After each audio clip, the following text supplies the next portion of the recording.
Welcome to another episode of Done and Dunner. I am Jordan Chanofsky, CEO of Fusion. But tonight, or today, I'm hosting another episode of a series in which my partner in crime, Bob Geller, and I talk to marketing experts around the world about various subjects. Today, I have the pleasure and honor of speaking with a good friend and colleague. I'm going to do my best to pronounce it. Tina Loncaric. Perfect. Come on, seriously, did I get it correctly? So I met Tina when she was Tina Björfjell, and she is now Tina Loncaric. Tina was born in Sweden, but has lived around the world and has spent her career focused primarily on tech and not-for-profit. She has lived and worked in Croatia for Infobit. She has worked for the Children's Learning at the Hall of Science. She's worked for Animal Welfare and several PR agencies around the world. The special relationship that I have with Tina is probably what I think is the most significant, but probably is not. But Tina got her career started with Fusion, and she is a protege of mine. But now the teacher has become the student, because Tina has become an expert in global and international PR, and we're here to talk to her about that today. So first of all, Tina, thank you so much for joining and giving your time, and welcome to the episode of Done and Dunner. Thank you so much, Jordan. It's a pleasure to be here, and thank you so much for that introduction. That is my pleasure. Now, Tina, strangely enough, you were born and raised in Sweden, but your first career job was in the US, and as I said, it was with Fusion. Why did you choose to come to the US immediately after school? So yes, I went to school in New York City at Pace University, and I think I fell in love with New York and everything it had to offer. I felt like it was the most international place in the world that I had ever experienced. And I had this dream to work and live in New York City and work in public relations. So it is on that path. And I met you. And to a large extent, you made that possible. It was my pleasure. So what was your experience like at Fusion? So I was very much thrown into the fire, so to speak. I was exposed to all this new technology. I got to learn firsthand from you and from Bob and my supervisors. And I was 22 years old, and I think I was like a sponge. I took everything in that I could possibly learn. And I got to travel through Europe, and I spent a lot of time traveling between the US and Europe. There was a year or two where I spent half my time in Stockholm and half my time in New York. So it was one of those experiences that really shaped me, my view of PR, how I'd like to be as a leader.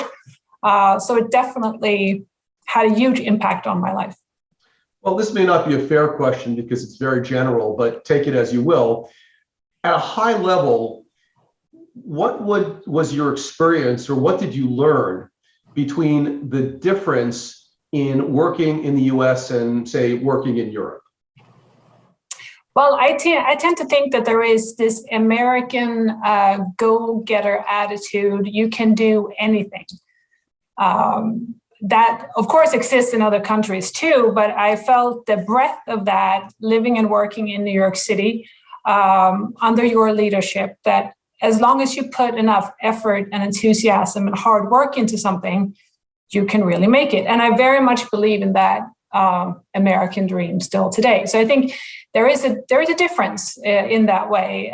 Europe is, comprised of a lot of different countries, a lot of different history. There is regulations and ways of doing business in every country, and the U.S. Stands out in that way, that it has that less complicated, very positive way.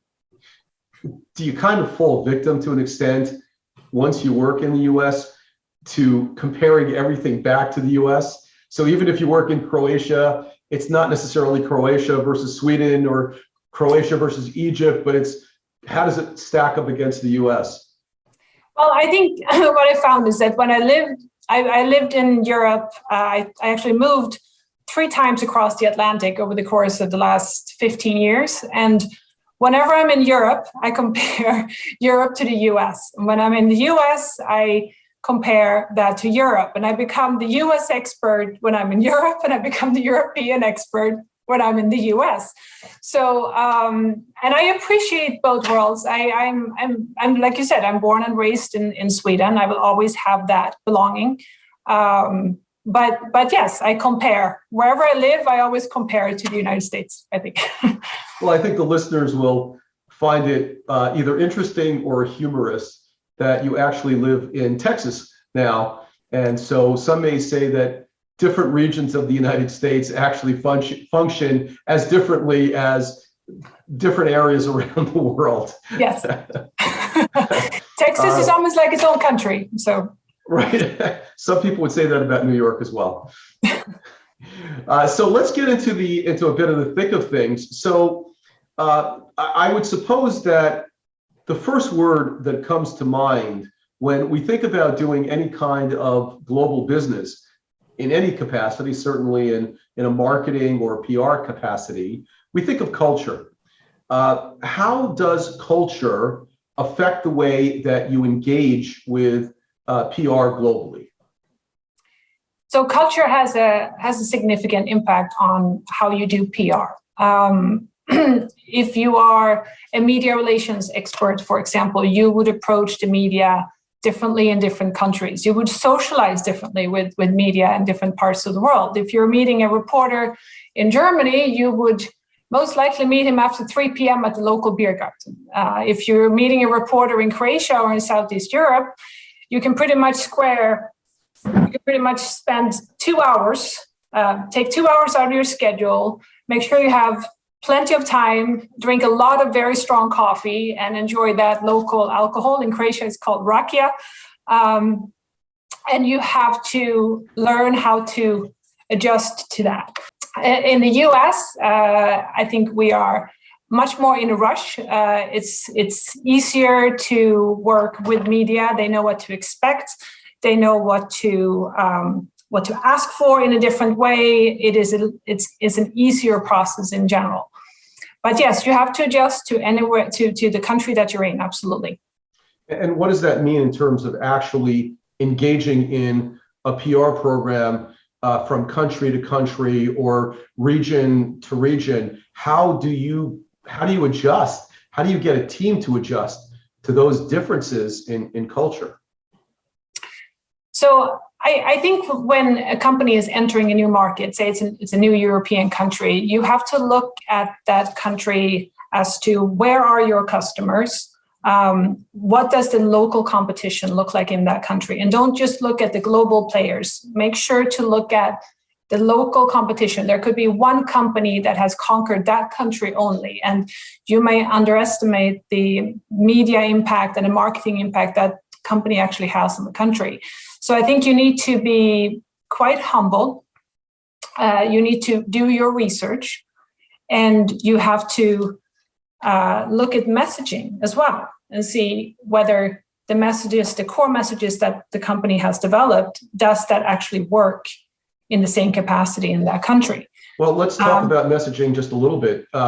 Is the idea of messaging internationally to have one large framework of messages and then you strip out specific local ones, or are you developing different messages for each region? No, I think you have to have a core message that correlates with the company, that all the employees know, that is sort of unifying that business. When you enter new countries, and again, looking at the competition, you may have to tweak some of that core message to make sure that you are positioning yourself well against the competition. And are you testing messages within a country, and are you testing messages for how they're resonating for one country or one region versus another? Yes, I think you should. I think if you, especially in Europe, the European countries are so different. You have the Scandinavian market, for example, is extremely mature when it comes to technology. You may have a very different situation if you choose to enter Portugal, for example. And the maturity and the understanding of what a B2B tech company is doing could be quite different. So yes, you would have to tweak at times the messages to make sure that you communicate to the audience so that they understand. So let's assume for a moment that you're not a large, well-funded business that has no problem with budget where you can go out and conquer the world, but you're a startup, you're an upstart, you're a company that is budget conscious. How does a company like that decide where to go first? Is it possible to do agile PR without needing that massive budget in order to function either globally or partially globally? I actually think it is. I'm in a position right now where I'm just about to start launching a company in another country. When I worked in Croatia, I was in a very similar position, and where essentially one person and a local media person in that country could build out that complete campaign. You can essentially build your messaging. The one PR person alongside the agency can build the messaging for the country, for the region, build up the media lists, all the tactics around it, and essentially launch the company in that country. What I find to be the most critical element is the media relations part, where you do need somebody or an agency, or even better if you have an in-house person, that is very much in tune with that local market, that speaks the language, that knows what's going on a day-to-day basis, that the sort of head of PR from the corporate office cannot do, right? So what I have found is that it's quite a very hands-on procedure where you build all the marketing material, you build the press releases, you build media pitches, and then you essentially execute with that local person who is on site at hands for the media. Well, a couple of questions come to mind with that. When you're when you're announcing a piece of news, is that news starting in a native language, let's just say English for a moment, and then being translated word for word, or is it being adapted to each country, maybe with some tweak to the release or in some other fashion? You have to communicate in that local language. So you have to translate your marketing material, you have to translate those press releases, and you have to have that local person pitch it, reach out, and generate that interest. But are the releases literally translated word for word when you engage in multi-regional programs, or is there any kind of tweaking of the message or of the quote or of anything else in the release? No, I think with any launch in any country, if you have a customer or customers in that country that can speak, that can give a testimonial, if you have a sales office, all of those things matter, right?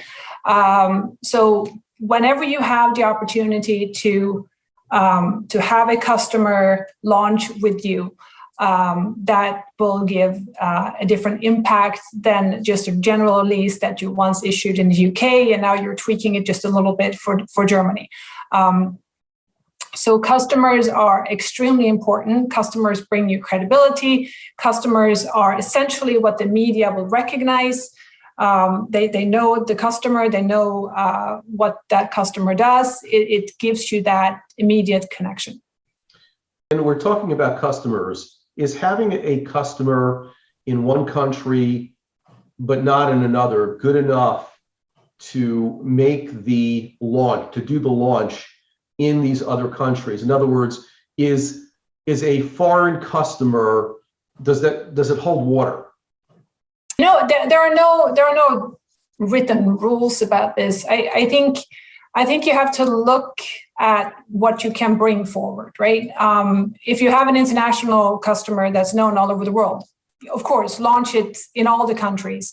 If it's a very specific local customer that a lot of people may not even have heard of, that just happen to be in that country, it is much harder to then just duplicate that and launch that same story in another country. But again, there is UK media, for example, English-speaking media. Same goes with the US. There is much more space for UK and US media, are essentially the largest media markets in the world. There is more space for trend stories. There's more space for sort of industry type of news that are not necessarily all about, profit and customers, right? So you have an opportunity to build an English sort of launch in the UK that where the media essentially can be picked up in other parts of the world as well. And if that customer speaks one language, let's say it's English, do you put that customer in front of countries where English isn't spoken quite well? I always try to find the local person in a country, whether it's a salesperson, whether it's an account executive that has worked with a particular client. If you have a marketing arm and a field marketing manager in that country, that is always the better choice. You come into countries like Italy, France, Portugal, it's going to be difficult. Even in the tech industry, it's going to be challenging only to speak English. When making a decision as to which countries or regions you're going to approach, clearly the company has some basis or rationale for wanting to go to a country. There's a sales-related issue or customer-related issue there, or there may be others. But from a marketing perspective, what are some of the criteria that you're thinking about that would dictate whether or not you go or prioritize one country over another? I think it's the potential of a customer base and the expansion potential in that country. I think ultimately today you have to look at profit. You have to look at the company, where are they expanding and why? And that has to overweigh why we are going into a country for media purposes only. So it always comes back to that, where are we building the company? Where are we branding the company? Where are our customers? I think that is always the number one priority. And what are the barriers? Like language might be a barrier. Are there other barriers to look for? Language might be a barrier. The way of doing business in some countries could be a barrier. I had a partner event once for a company in Moscow, in Russia. This was when I worked in Croatia. We had an event planned on a specific date. We are about to start the event at this one hotel. And it turns out that this one local company in Russia doing the similar things to my company had hijacked the event, had bribed the hotel, and we had to physically send people home because there was no more event for us to attend. So those are things that can obviously happen in places like Russia, can happen other places as well. Things that you simply cannot prepare for.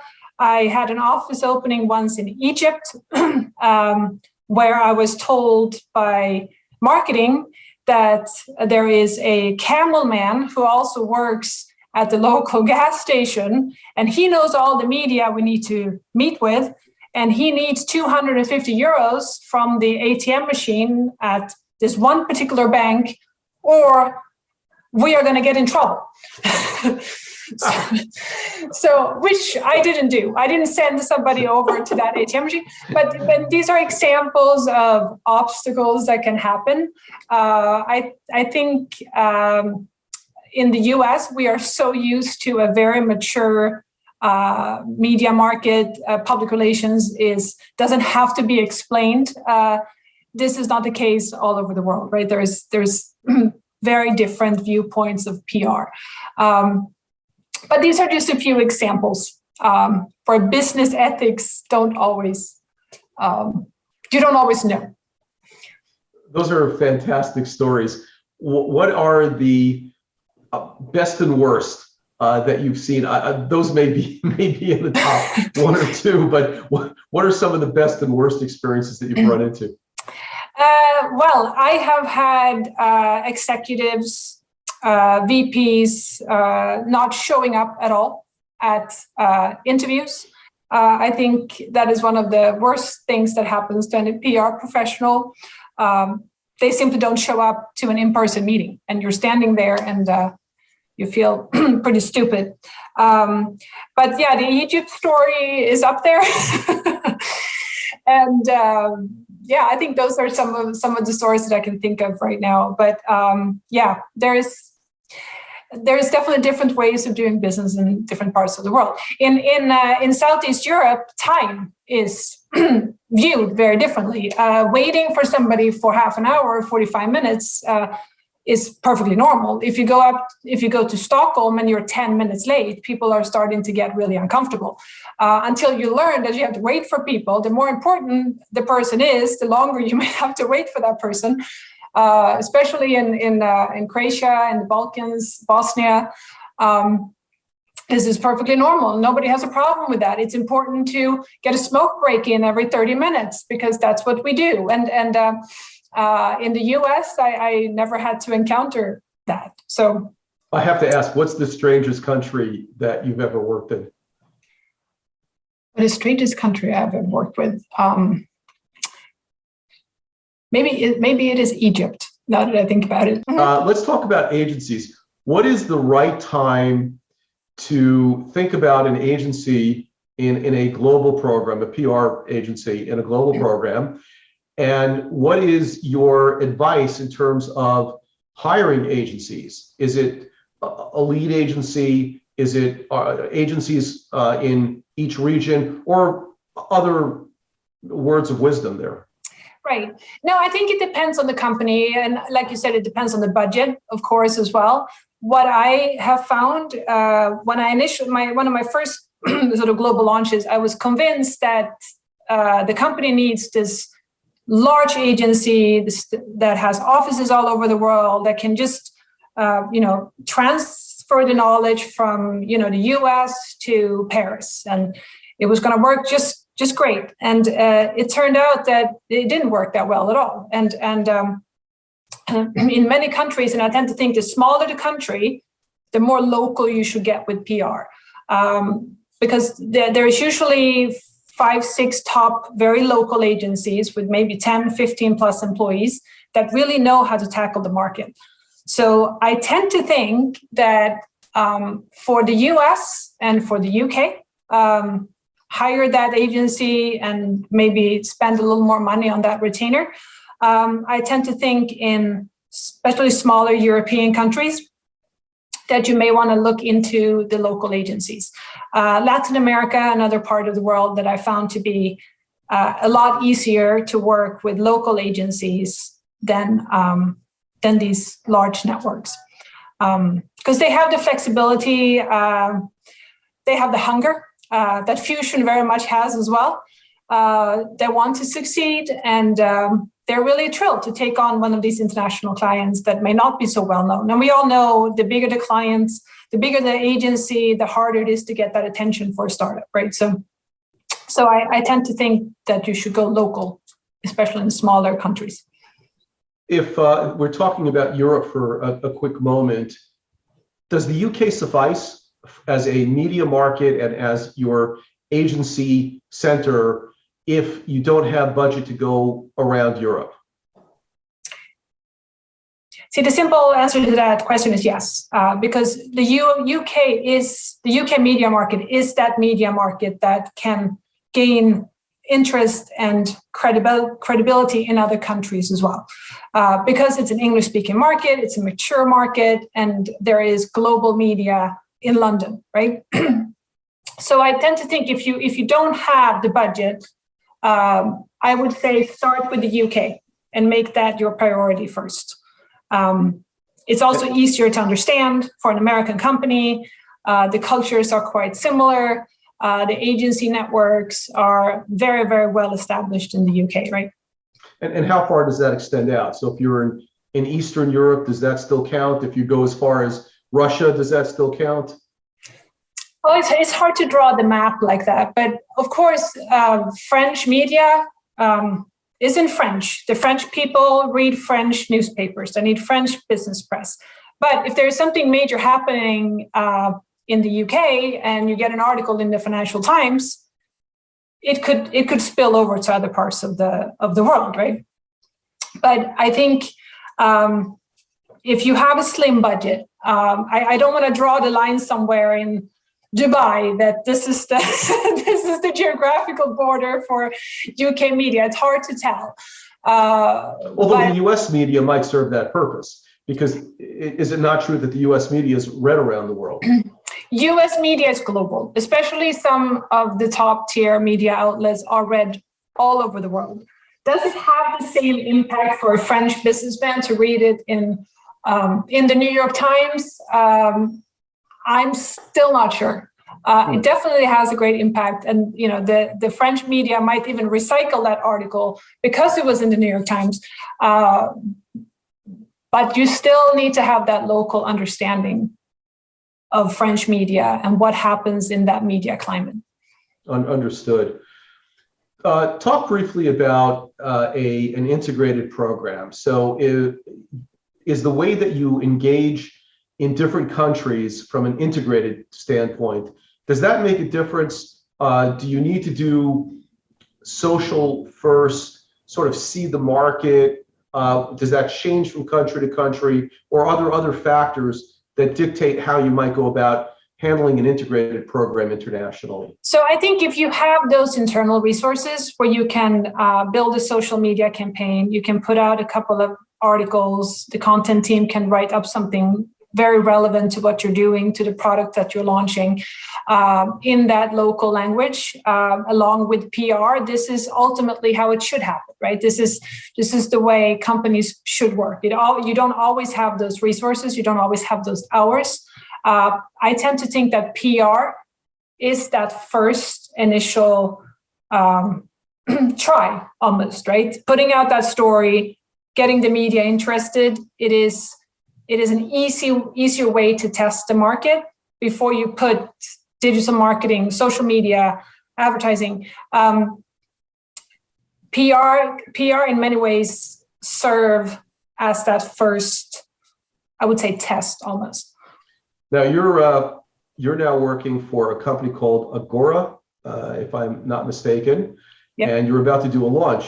Without giving away any state secrets, is there any insight you can give us as to how you're going to go about this launch? So I think what I will be doing in this role is very much like what I said. Start with the UK, build the momentum there, and then expand out to other parts of the world. This company is focused on a European expansion and an EMEA expansion, but there is also a global goal as well. So I do think in the same way, absolutely. Test the market, feel it out, and then build all the additional marketing efforts and resources around it. Any other thoughts before we conclude? No, this was really fun. I hope I added some value to the podcast. And like I said, I worked at Fusion for 3 years, and I think it's the one place where I learned so much about PR. It really laid the whole foundation of how I look at PR today. So. And you had a lot of fun. Tina and I had the chance to reminisce a little before we got on, and we were laughing because there were so many funny stories from back then, and it was just fantastic being able to think about them again. And Tina, I look forward to seeing you. I know we're a world apart between New York and Texas, but not that far, and we look forward to seeing you. I want to thank you so much for taking your time and for sharing some of your thoughts. It was really wonderful, and I look forward to seeing you soon. Well, likewise, it was great talking to you. Fantastic. And I hope we'll meet soon.